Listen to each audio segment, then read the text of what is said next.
Salut à tous les amis, j'espère que vous allez très bien. On se retrouve aujourd'hui pour une nouvelle vidéo et pour démarrer ensemble une nouvelle semaine très chargée d'actualités autour du Real Madrid.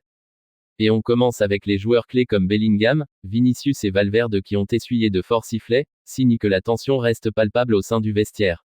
Les résultats récents ont clairement fragilisé l'ambiance, et le message envoyé par les supporters est sans équivoque, la patience est limitée, et l'équipe doit réagir vite. Nous allons développer quelques points dans notre vidéo.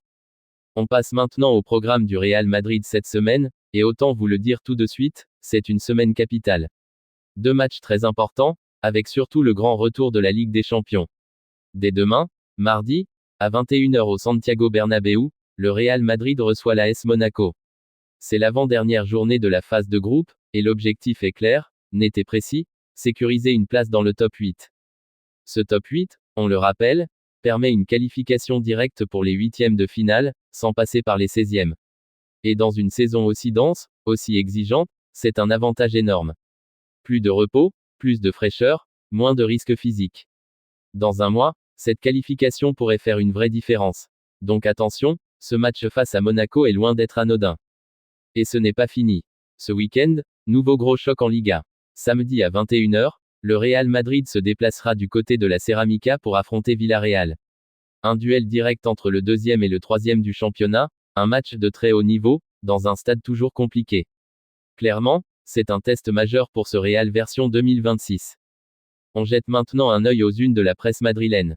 Marque à titre ce lundi, la Liga se resserre. Et enfin, oui, le FC Barcelone a perdu un match de Liga. Ça n'était plus arrivé depuis le Classico du mois d'octobre. Les Blaugrana se sont inclinés hier soir à Anoeta face à la Real Sociedad, sur le score de 2-1. Conséquence directe, le championnat se relance complètement. Le Barça reste leader, mais ne compte plus qu'un seul point d'avance sur le Real Madrid. De son côté, le Real a fait le travail face à Levante.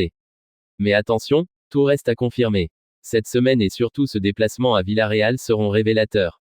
Et sans manquer de respect à Levante, l'adversité n'aura strictement rien à voir samedi prochain. AS de son côté enfonce le clou avec ce titre très clair, il y a un championnat.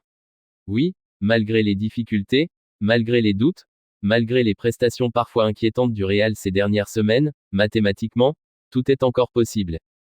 Mais je préfère être très clair avec vous les amis. Personnellement, je reste extrêmement prudent. Ce n'est pas parce qu'il n'y a qu'un point d'écart que je vais m'emballer. Si le niveau de jeu ne s'améliore pas de manière significative, le Real n'ira pas chercher ce titre. C'est aussi simple que ça. Trop d'irrégularité, trop d'accros depuis trop longtemps. Sur une seconde partie de saison, ça ne pardonne pas. Les joueurs le savent, le staff le sait, il y a énormément de travail à faire. Le Barça, malgré sa défaite, reste bien plus serein collectivement. Hier, leur domination était évidente. Soyons honnêtes, ce match, ils le gagnent 8 fois sur 10. Mais tant mieux pour le Real, le football offre parfois des opportunités inattendues. Et celle-là, il faudra la saisir. Petit point classement, Barcelone est en tête avec 49 points, juste derrière le Real Madrid avec 48 points, et Villarreal 3e avec 41 points et un match en retard. Autant dire que le match de samedi à la Ceramica aura une importance énorme. Revenons maintenant sur le match face à Levante et sur les choix forts d'Álvaro Arbeloa. L'entraîneur a enfin apporté une réponse à l'un des plus gros problèmes du Real, le manque criant de créativité au milieu de terrain. Ces ajustements ont été décisifs et ont clairement changé le visage de l'équipe. Il n'a pas hésité à modifier le rôle de joueurs comme Tchouaméni et Gonzalo Garcia, remplacés ensuite par Arda Güler et Franco Mastantuono. Et là, on a vu un autre Real Madrid. Plus propre, plus juste, plus créatif. La seconde période a été bien meilleure, et ses choix sont clairement à mettre au crédit d'Arbeloa.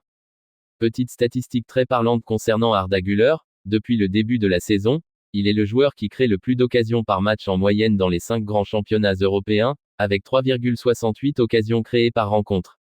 Numéro 1 devant Ryan Cherki et David Raum. Ce n'est pas rien. Côté entraînement, la séance de la veille était principalement axée sur la récupération. À noter tout de même que Rudiger et Rodrigo se sont entraînés individuellement, ce qui les rend incertains pour le match face à Monaco. Ferland Mendy et Militao restent également à surveiller. Arbeloa apportera plus de précision lors de la conférence de presse d'aujourd'hui. On reste à Madrid, mais direction le Maroc, avec les nombreux messages de soutien envoyés à Brahim Diaz par ses coéquipiers avant la finale de la CAN. Jude Bellingham, Courtois, Mbappé, Fran Garcia, Arda Güler, tout le vestiaire était derrière lui. Mais malheureusement, la finale a tourné au cauchemar. Le Maroc s'est incliné 1-0 après prolongation face au Sénégal.